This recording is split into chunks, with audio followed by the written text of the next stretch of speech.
നമസ്കാരം. ഈ സിനിമ തിയേറ്ററുകളിൽ റിലീസ് ചെയ്യാൻ പ്രധാനപ്പെട്ട രേഖയായി വേണ്ടത് സർക്കാർ നിയോഗിച്ച സെൻസറിംഗ് കമ്മിറ്റിയുടെ സെൻസറിംഗ് റിപ്പോർട്ടാണ്. ആ സെൻസറിംഗ് റിപ്പോർട്ട് കിട്ടണമെങ്കിൽ സിനിമയിൽ അശ്ലീലത പാടില്ല, അമിതമായ സംഘടനകൾ പാടില്ല, അമിതമായ ക്രൂരത പാടില്ല, വയലൻസ് ഇതൊന്നും പാടില്ല. പ്രത്യേകിച്ചും 3-4 സർട്ടിഫിക്കറ്റ് സത്യവാങ്മൂലം നൽകണം. ഉദാഹരണത്തിന് പുകവലിയുടെക്കെതിരായുള്ള പരസ്യം നൽകണം, മദ്യപാനത്തിനെതിരെയുള്ള പരസ്യം നൽകണം. പിന്നെ പ്രധാനപ്പെട്ടതാണ് ഈ സിനിമയുടെ ചിത്രീകരണത്തിനിടയിൽ ഒരു മൃഗത്തിനും ദോഷം ചെയ്തിട്ടില്ല എന്നുള്ളത്. അപ്പോൾ എന്തായാലും പുതിയ ഒരു സത്യവാങ്മൂലം കൂടി മലയാള സിനിമയിൽ ചേർക്കേണ്ടി വരും. ഇന്ത്യൻ സിനിമയുടെ കാര്യം അറിയില്ല. ഈ സിനിമയുടെ ചിത്രീകരണ സമയത്ത് ഒരു സ്ത്രീയെയും പീഡിപ്പിച്ചിട്ടില്ല എന്നുള്ള പുതിയൊരു സത്യവാങ്മൂലം കൂടി സെൻസർ ചെയ്യുമ്പോൾ എഴുതി കൊടുത്താൽ വളരെ ഉപകാരമായിരിക്കും. കാരണം സർക്കാർ അങ്ങനെ ഒരു മാർഗനിർദ്ദേശം കൊണ്ടുവരണം. വർഷങ്ങൾക്ക് ശേഷം ഏതെങ്കിലും നടിയോ നടനോ നടി പറന്ന് പറയുകയാണ് എന്നെ ആ സിനിമയുടെ ചിത്രീകരണ സമയത്ത് പീഡിപ്പിച്ചു എന്ന് പറഞ്ഞാൽ അപ്പോൾ സർക്കാരിന് ചോദിക്കാം, ഈ സത്യവാങ്മൂലം ഉണ്ടായിട്ട് നിങ്ങൾക്കപ്പോൾ എന്തുകൊണ്ട് പ്രതികരിച്ചില്ല? അപ്പോൾ പാഡസ് കവലയ്ക്ക് സ്വാഗതം. ചൂടുള്ള ചായക്കൊപ്പം ചൂടുള്ള വാർത്തകൾ. ഈ മൃഗങ്ങൾക്കെതിരെയുള്ള അതിക്രമം എന്ന് പറയുന്നത് പോലെ തന്നെ സ്ത്രീകൾക്കെതിരെയുള്ള അതിക്രമം വളരെ ശിക്ഷാർഹമാണ്. സ്ത്രീകൾ, കുട്ടികൾ അവർക്കെതിരെയുള്ള അതിക്രമം ശിക്ഷാർഹമാണ്. അതുപോലെ ആണ് ഈ സിനിമാ മേഖലയിൽ ഇപ്പോൾ ഇങ്ങനെ ഒരു സർട്ടിഫിക്കറ്റ് കൊണ്ടുകഴിഞ്ഞാൽ, ഒരു സത്യവാങ്മൂലം കൊടുക്കുകയാണെങ്കിൽ അതിന് ഒരുപാട് ഉപയോഗങ്ങളുണ്ട്.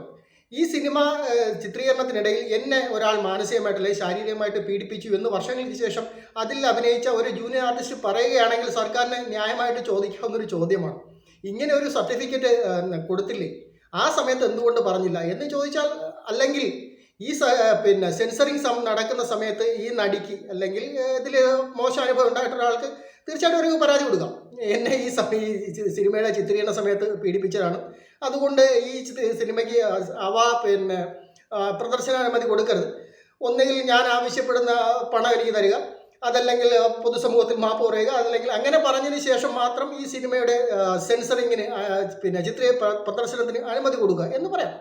അപ്പോൾ അത് സർക്കാർ ഹേമ കമ്മിറ്റി റിപ്പോർട്ട് വന്നതിന് ശേഷം എന്ത് ചെയ്യണമെന്നുള്ള ചിന്തയിലാണ്.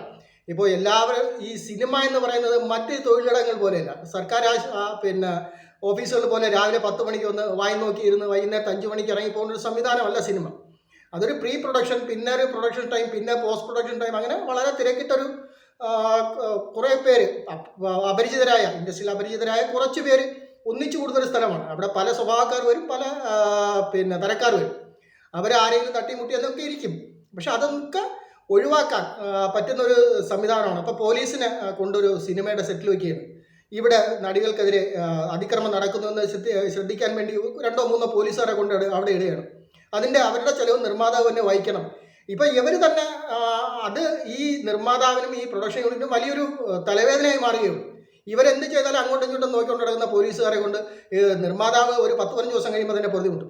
എന്തിനിങ്ങനെ കഷ്ടം സഹിച്ച് പടം എടുക്കണം എന്ന് വെച്ച് നിർമ്മാതാവ് അത് ആദ്യം വഴിയിട്ട് ഉപയോഗിച്ചിട്ട് പോയാൽ അങ്ങനെ 10 നിർമ്മാതാക്കൾ വിചാരിച്ചാൽ തീർന്നു പോകുന്നതേ ഉള്ളൂ മലയാള സിനിമ ഇൻഡസ്ട്രി.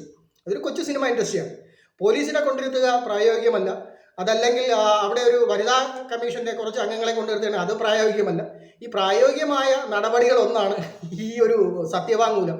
അങ്ങനെ ഒരു സത്യവാങ്മൂലം അതിന് വിരുദ്ധമായിട്ട് നടക്കുകയാണെങ്കിൽ, അല്ലെങ്കിൽ ഇതിന് വിരുദ്ധമായിട്ട് എന്തെങ്കിലും സംഭവിച്ചിരുന്നെങ്കിൽ ആ നടിക്ക് പരാതി കൊടുക്കാം. ഈ സെൻസറിങ് കമ്മിറ്റി മുമ്പിൽ പരാതി കൊടുക്കുക, എന്നെ ഈ സിനിമയുടെ ചിത്രീകരണ സമയത്ത് മോശമായിട്ട് പിടിച്ചു, പേര് വെളിപ്പെടുത്താൻ ആഗ്രഹിക്കാത്ത ഒരു പ്രമുഖനാണ് ഇത് ചെയ്തതെന്ന് മാത്രം പറഞ്ഞാൽ. അപ്പോൾ അങ്ങനെ ആകുമ്പോഴത്തേക്ക് ഏതാണ്ട് ഇതിൻ്റെ കാര്യത്തിൽ തീരുമാനമാവില്ലേ? എന്തായാലും മലയാളത്തിലെ വാർത്താ മാധ്യമങ്ങൾ ഒരു കാര്യം കച്ചട്ടി ഇറങ്ങി പുറപ്പെട്ടിരിക്കുകയാണ്, സിനിമാ ഫീൽഡിനെ നശിപ്പിക്കുക. അതിന് അവരുടെ കുറച്ച് ആൾക്കാരുടെ സഹായം കിട്ടിയിട്ടുണ്ട്. അപ്പോൾ ഇങ്ങനെ ഒരു സത്യവാങ്മൂലം എഴുതി കാണിച്ചാൽ ഒരു പക്ഷേ ഭാവിയിൽ മലയാള സിനിമ ഒന്ന് രക്ഷപ്പെട്ടു വരാൻ ചാൻസ് ഉണ്ട്. ഈ ഒരു ഇതുള്ളതുകൊണ്ട് തന്നെ പീഡിപ്പിക്കാൻ തോന്നുന്നവർക്ക് വളരെ പീഡനവീര്യം പുറത്തെടുക്കാൻ കഴിയില്ല. ചിലപ്പോൾ ഈ ജൂനിയർ ആർട്ടിസ്റ്റായിട്ട് വരുന്ന അവർക്ക് ഒരു മാന്യമായ ഒരു അഭയം കിട്ടും, പിന്നെ പ്രതിഫലം അതിൻ്റെ കാര്യത്തിൽ പറയാതിരിക്കുന്ന പേര്.